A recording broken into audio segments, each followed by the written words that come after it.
you. So welcome back to 10 Minutes for our Wellbeing Tips for Managers. We're going to start with something different this week. Meg's going to put a polling question up. Not going to be too difficult. It's just we want to know where you work. We'd appreciate it. We can't trace back your answers.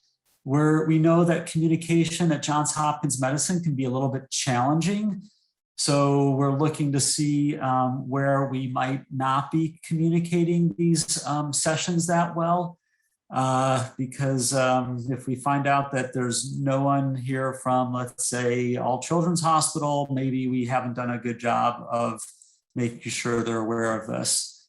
So just, a couple of things before Meg shows us the results. This is a series. Every week we're going to give you tips. Now, some of these may be new to you and you may not have thought of them before. Others will be familiar. And you might even think that some of these are obvious. If they're familiar or obvious, the next question is, how well are we using them? Have we built habits to put these familiar ideas into play on a regular basis? Or are we having challenges executing on these ideas? Meg, can you put up our results? Okay, so we apparently did do some marketing at All Children's Hospital. That's great. So we will double back on this later and see where we can do a good job of helping people know that this program is available. Okay, so last week I introduced okay, there we go. Last week we introduced social climate. And social climate is one of our 6 building blocks for creating a well-being culture within your team. And the social climate consists of 3 ingredients: a sense of community, shared vision, and positive outlook. And today we're going to spend some time on positive outlook. Specifically, we're going to talk about appreciation and recognition. But before we get to specifically appreciation and recognition, let's just understand why it's so important to have a positive outlook on the team. What does it look like? Well, when there is a positive outlook on the team, we focus on strengths, not weaknesses. We focus on successes, not failures. We celebrate individual as well as team successes. That makes us feel good. It's positive. We find solutions for challenges that we face, and we find them in a way where if 2 people on the team are having a disagreement, in a team with a positive outlook, we find a way to come to a solution that meets everyone's needs, or at least helps people feel like they've been heard and their perspective has been understood. When we have a positive outlook on the team, we stay upbeat. There's some joy, maybe even some laughter.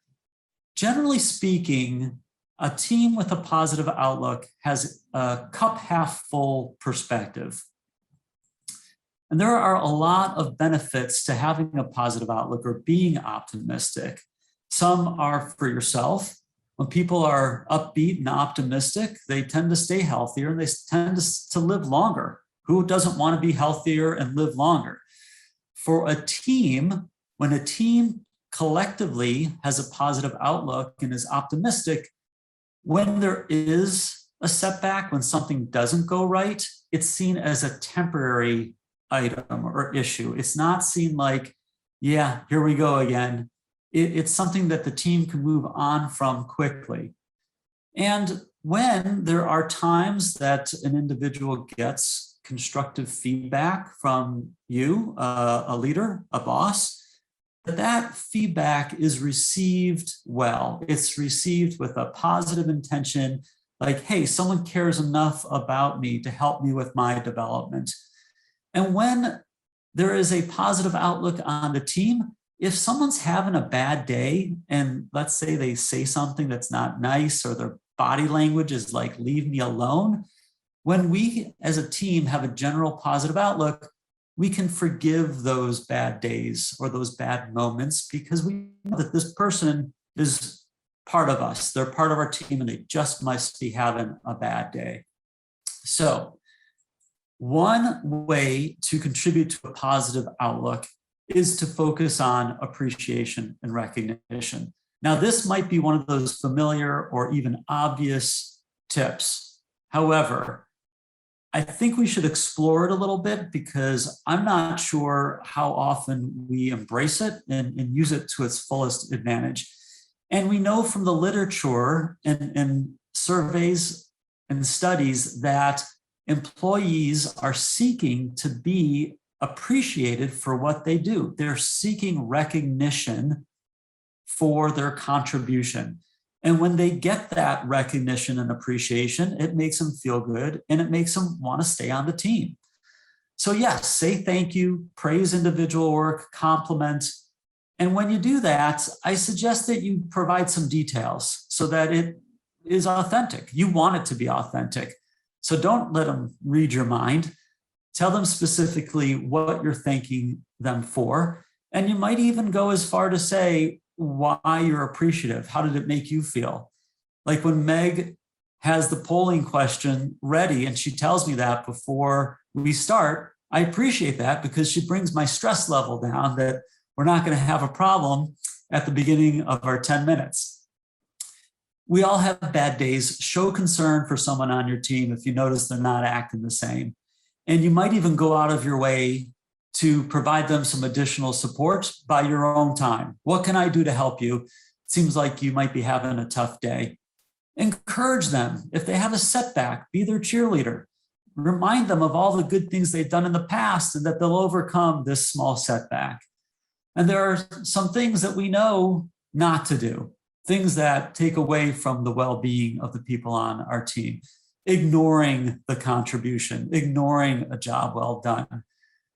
If you like to make jokes, that's great, but make sure they're not at the expense of someone on your team. Even if you don't think they may be, people may not be comfortable telling you that that joke hurt their feelings. So just be cognizant of that. Make sure that you are treating everyone on the team fairly, like you aren't playing favorites and that one person's getting the good job every day and the other people are not. You want to make sure that you're not just criticizing outwardly. It needs to be productive feedback. And if you're not comfortable with giving feedback or you don't give feedback because you're not comfortable, that's worth spending a little time on. Now, this came from, I think the second episode or the first episode.